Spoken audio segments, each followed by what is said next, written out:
Hey everyone, welcome back to Crime Weekly News. I'm Derek Levasseur. I'm Stephanie Harlow. And last week, we were talking about Casey Anthony and Adnan Syed, two of our favorite people. Interesting to see the comments on that one. People were on both sides of the aisle, but that's how it's expected to be when you're having a constructive conversation. Well, listen, Lori Vallow didn't want to be showed up by Casey and Adnan. So she's back in the news as well after an interview with the esteemed Keith Morrison. What a great voice, by the way. Mm-hmm. What a great voice. Keith Morrison's great. I was saying to Stephanie before we started recording, why do you think she's doing this now? And she hit the nail right on the head. What'd you say, Stephanie? As you know, Lori has already been found guilty of murdering her two children. That's right. JJ and Tylee. And she's about to go on trial for the murder of, I believe it was her fourth husband, Charles Vallow. And so I think she's a bananas person. She's absolutely has no touch with reality. But I think that she thinks still that she's so much smarter than everybody and she's so charismatic and pretty that she's just going to sit in front of a camera that's going to go out to, hundreds and thousands of people, and she will convince them somehow that this is all just a misunderstanding. This is all just a misunderstanding. Yeah, to me, I didn't watch the whole thing, unfortunately, but I was seeing a lot of the clips, especially with Instagram and TikTok, and she just came off very condescending to me as she was using, oh, you think so, Keith? Oh, you're doing this, Keith? And he kept it, obviously he's a professional, but I thought it was very off-putting, and if she went on to try to help her case, I think she did the exact opposite. I don't even believe that her lawyers allowed her to do this. It seems like the most dumb move because she never looks good. She never ends up looking less insane. And the more she talks, the more you kind of get a perspective into her crazy brain. And you think to yourself like, oh, this person belongs behind bars for the rest of her life, right? She's actually telling Keith Morrison, though, that she believes she's going to be exonerated in the deaths of JJ and Tylee, right? She has been sentenced to multiple life sentences for their murders.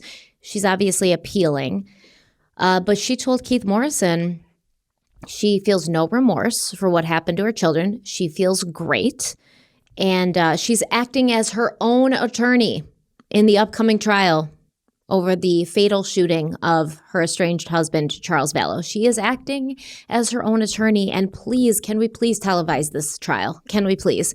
Because this is something I have to see. Yeah, I think at this point, she's delusional. She clearly is delusional. We covered her for many hours, unfortunately, on Crime Weekly. You got to go check out that series if you haven't seen it. And she does believe in a lot of what she's saying. I truly believe that in my heart, that she has bought into this whole notion that she's above us, that she's working for a higher purpose. And that she knows things that we don't, right? Because that's what she told Keith Morrison. She's like, that's what I felt what she was doing with him. She's like, I've seen the future, Keith, okay? Me and Chad, we're not behind bars, okay? We're out of prison. I've seen the future. Jesus showed me. And maybe after I get exonerated, I'm going to go on Dancing with the Stars. And then she told Keith, you can come. She's bananas. She's a banana nut sundae with extra nuts. Do you think...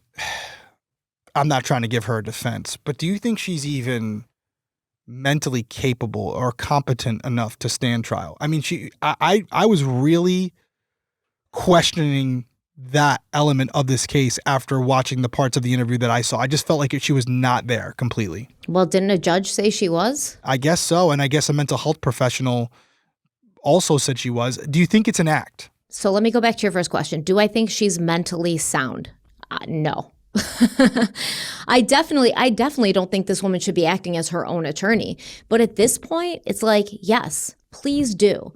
Please do act as your own attorney. Please continue behaving in the way that you behave so that there is not a shot any jury in this United States of America could look at you, hear what you're saying, and think, there's reasonable doubt here. Okay, continue. I would say she's crazy, but apparently, as we've said, the judges and the mental health professionals she has been talked to, she's been evaluated, and they say she's fine. So could it be an act?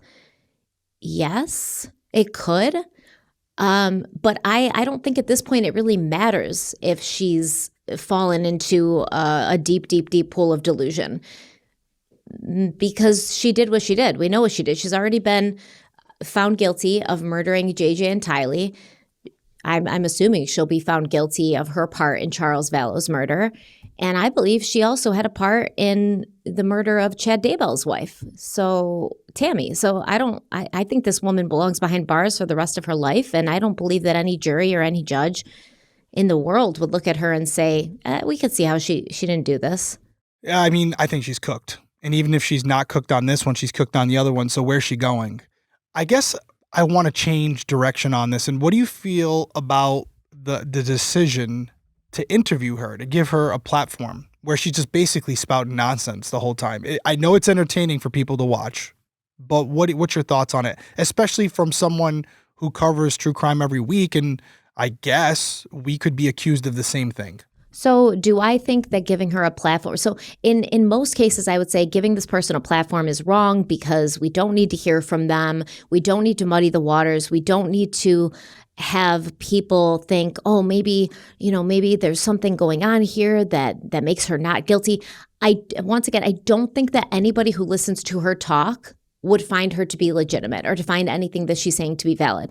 There is a huge amount of evidence in this case against Lori and against Chad that show pretty much exactly what happened, right? We've got timelines, we've got cell phone records, all sorts of things, text messages, the most cringy text messages that I've ever read.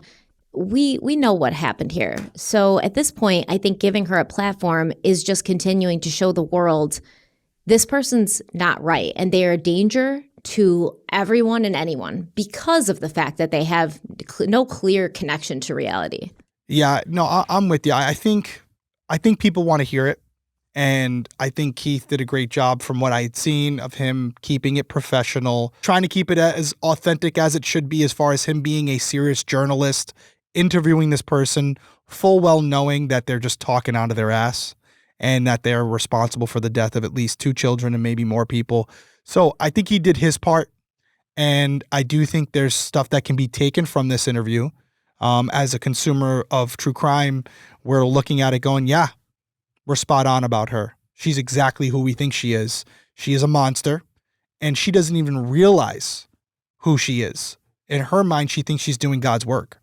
She thinks she's a higher being that has transcended all human conscience, and she's just above us, laughing at us internally because we don't understand what's really going on around us. Either that, or she realizes that she will soon go the way of Chris Watts, where she's behind bars and nobody's interested in her anymore, and so she's milking it for everything she can right now. She needs attention. We know this woman's been on Wheel of Fortune. She was in beauty pageants. She loves attention more than anything else. And so either she's legitimately thinks that she's a warrior of Jesus and she's having visions and she thinks everything's going to be okay, or she's just like, hey, let me make the most of these last months I have before I'm behind bars, the doors are closed, and everyone's on to the next. And she actually tried to blame Tylee for JJ's death, right? She claims she wasn't there when her kids were killed. When Keith Morrison asked Lori about whether she and her brother Alex Cox were at the location, she said, quote, "What place was that? Do you have any idea? Well, I'm the only one that knows that. Do you know? You're pretending like you know." End quote. And then Keith is like, hey, I'm asking you a question. Like, did you watch your children die? And then she responded back, quote, "That's a really sad question. I was not there," end quote. So she's saying to him, you don't even know what happened. You don't even know where they died. You're just assuming you know. You're pretending you know. I know where they died. And then she's like, I wasn't there. So she's absolutely lost. I don't know. There's no credit. She's never had any credibility. But if she had hopes that she would somehow garner some support here, or somehow, twist the narrative before she goes on trial for Charles Vallow's murder, she failed. She failed miserably. Yeah, I also don't think we needed a 90-minute interview. I guess I would love to know what the ratings were behind it. I'm sure they were good. But to have her have this opportunity, 90 minutes from an Arizona prison, I I just don't think, and it was just multiple parts that I saw where she's laughing and giggling and it just winking. She's winking at the camera, I never would have thought, if I didn't know the context of why she was being interviewed, that's what she was being interviewed for, like being responsible. She shows no remorse. She shows no sadness. She shows no nothing. There's no regret there. And Keith Morrison said it was unlike any interview he had ever done. He said trying to get her to make sense was a chore. And that's intentionally done, right? That's what she's intentionally doing that. Keith Morrison said that Lori went into their interview with a strategy. She said she wanted to set the record straight because everything people have heard about her is a lie. That should have been your first indication that this interview is going to be a difficult one, because obviously not everything that we've heard about her is a lie.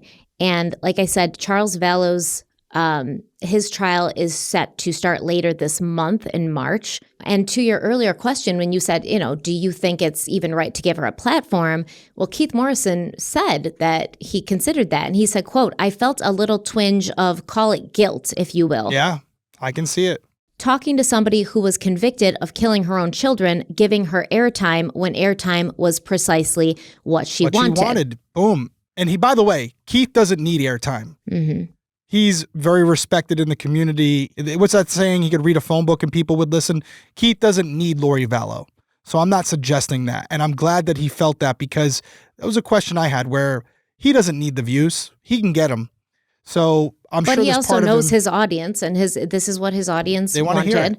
And if anyone was going to do it, I think Keith Morrison was the best person. He was great to do it. From what I saw, he like I said earlier, he handled it very professionally as he could handle it, knowing what he knew, knowing exactly what she was trying to accomplish. Yeah, and obviously at this point, I don't think that she will be back, but I think it is going to be very interesting to see Lori represent herself in court against a murder charge. And she claims that she's looking forward to it. And Keith says, quote, "She clearly has been doing some practicing with the sorts of questions you ask as a defense attorney," end quote. And this is probably where it comes in when these mental health professionals talk to her.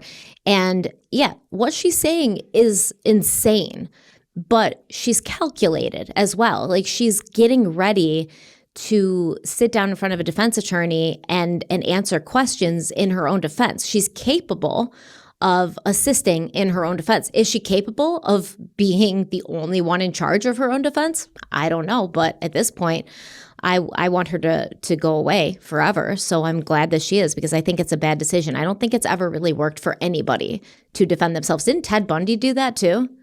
I don't remember. Did he? I believe he did. Yes. Morrison said the Doomsday Mom's convictions remain strong. Lori claims Chad and their victims, Tammy, JJ, and Tylee, visit her cell along with Jesus.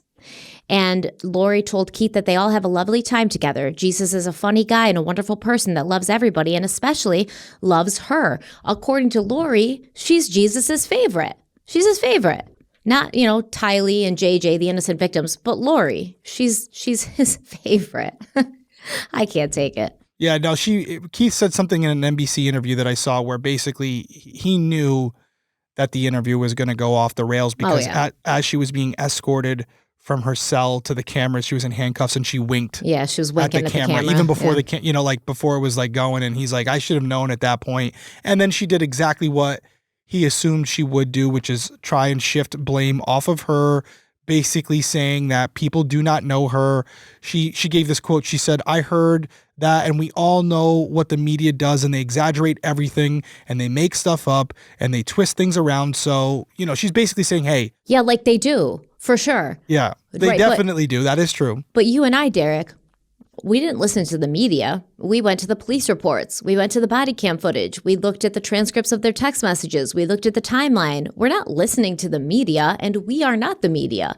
We're looking at the evidence presented in this case, and we still know you are a shitty person, Lori. It's not the media making us think that. It's the facts. There was one good thing that Morrison said during the interview, to see the part where he goes, you are the most hated mom in America.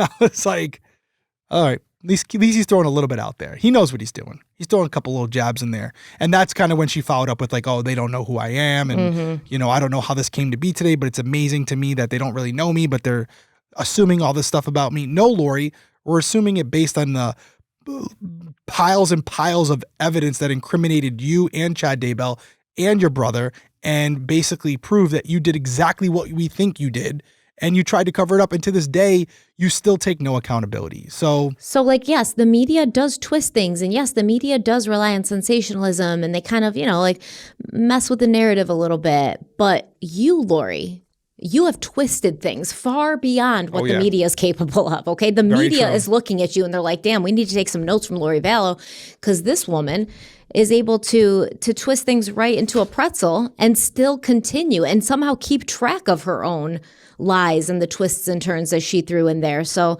no, if anybody's twisting anything here, it's you, Lori, and I think we're all set. Yeah, I don't need to hear from her again. Nah. Add her to the list of Casey, Adnan, and now Lori Vallow. And I want to hear your guys' thoughts on this. Not only what did you think of the interview, did you take anything from it? I'm assuming you didn't.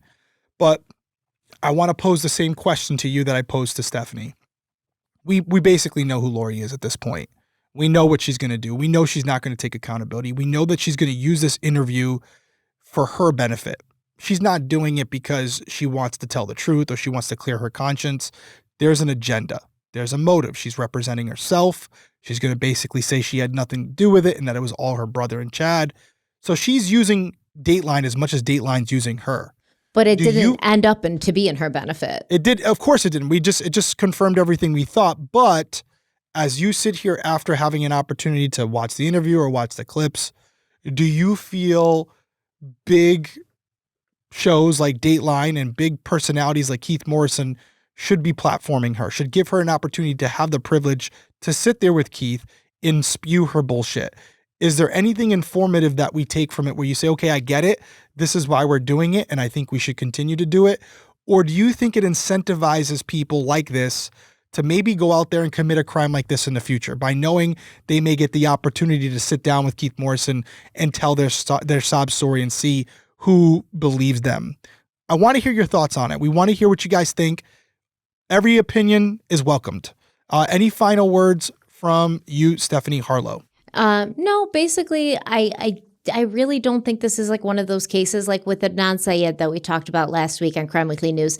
It is really split, and there is a lot of people who have given him the benefit of the doubt. But in this case, I don't know of anyone, not even Casey Anthony has a handful of weirdo supporters out there. Yeah. But in this case, I don't know of anyone who's like, Lori Vallow legit could possibly be innocent. There is not one single person. Remember, we were at CrimeCon last year when they announced that Chad was getting the death penalty, and everyone cheered. It was like this collective uprise of voices for Tylee and JJ, where it was like, yes, this man is getting some punishment for what he did to these kids.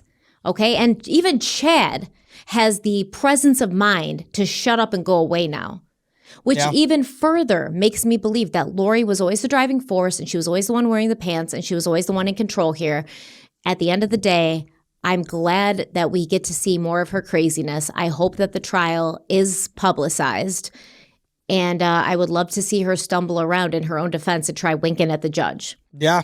And you know that Dateline came to her, so that's my question. Like, well, I guess Keith said she's been wanting to go on Dateline forever. Yeah, of course she did. Yeah. She wants all of it. Yeah, so way down in the comments below, let us know what you think about this case. We're going to be back later this week with part 2, the final part of our J.C. McGee case.